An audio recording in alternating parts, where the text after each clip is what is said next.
শ্রোতা বলো, কি চলবে কি চলবে না? আমি কি বেবুদের কোনো কথা বলছি? এই সুন্নাতি মৌলবিগুলোর কারণে ইসলামের এই দুর্দশা।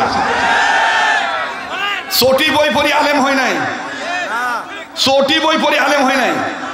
একটা আয়াত শুদ্ধ করে পড়েন তো দেখি, পড়েন। আপনার কাজ আপনি করে যান।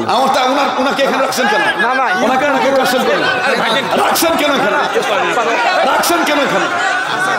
আমার কাজ আমি করে যাবো মানে?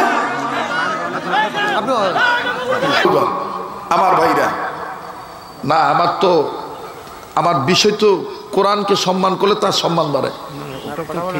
মানুষ সাধারণ লোক কিছু বুঝার জন্য তো বুঝতেছ তো, কি আপনারা বুঝতেছেন না? তাহলে আপনি বুঝি দেন, আপনি বুঝি দেন, আমি চলে যাই, সমস্যা কি? ভালো কথা আপনি বুঝি দেন, ভালো কথা আপনি বুঝি দেন, তফসিল আপনি বুঝি দেন। কথা ঠিক লাইনে আছে তো,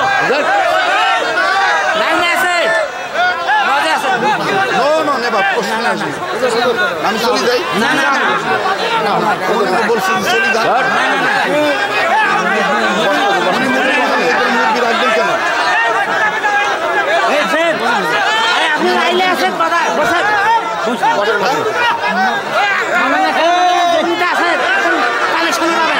হ্যাঁ অবশ্যই। ঠিক আছে, কালেকশনে যাবে এখন। থামেন হুজুর, আপনি আপনার মন মতো এগুলা লোকে রাখেন কেন? থামেন ভাইজান, থামেন থামেন। তারা বুড়ে আপনি ভুল হইবে। আর কি সুরাত তো গেছি,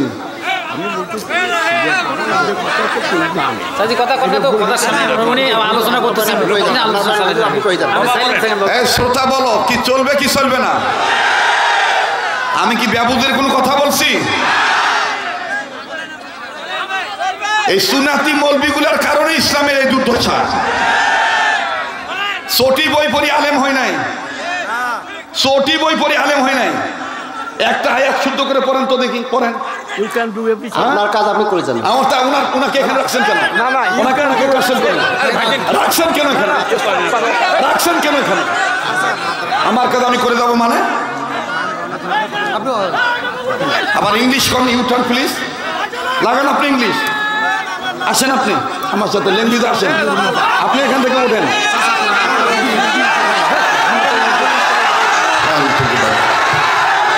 জঙ্গল আসছে,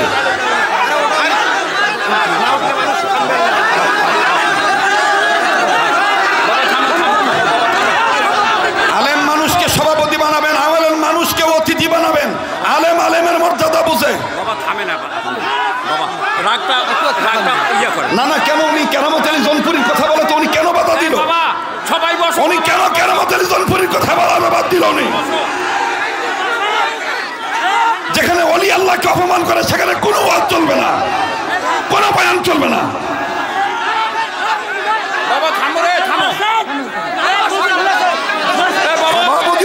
বাবা, তোমাদের কাছে আমি হাত জোড় করতেছি, সবাই থামো থামো।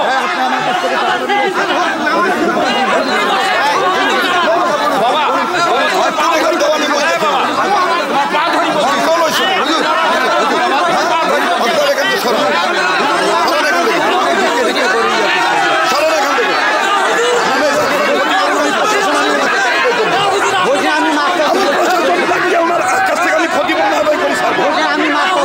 প্রতিষ্ঠানের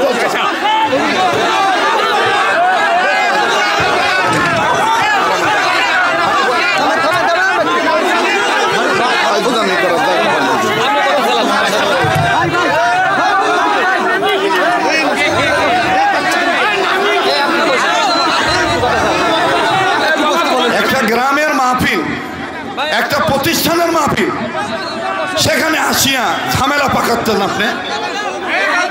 বাবারে থামো রে, সবাই থামো, তোমাদের কাছে আমি হাত জোড় করতেছি, থামো। হ্যাঁ, এগুলো দেখার টাইম আছে আমাদের। হ্যাঁ বসেন।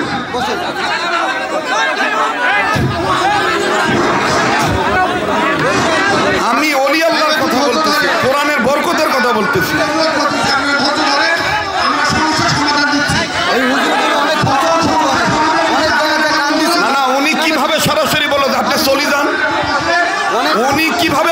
আপনি চলে যান, এই কথাটা কেন উনি বললো যে আপনি চলে যান?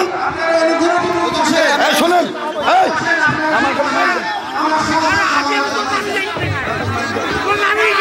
আমার যদি কোনো ভুল হয় তাহলে আমি ওনার পা ধরি মাপ খাবো, আর যদি ওনার ভুল হয় তাহলে ওনার বলতে হবে আমাকে আল্লাহ মাফ করুক, আপনারা মাফ করে দেন। সমাধান একটাই, সমাধান একটাই, আর কোনো সমাধান নেই। আমার ভুল হলে আমি মাপ চাবো, কেন হবে না, ওনার বলতে হবে আমার যদি ভুল হয় আমাকে মাফ করে দিবেন, আর আমার যদি ভুল হয় আমি শরীয়তপুরি বলবো আমাকে মাফ করে দিবেন।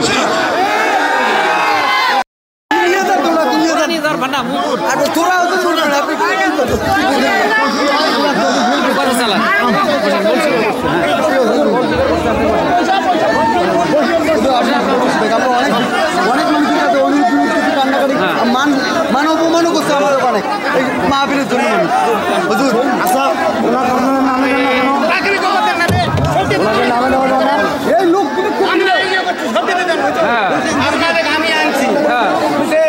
আমার কথা শুনুন,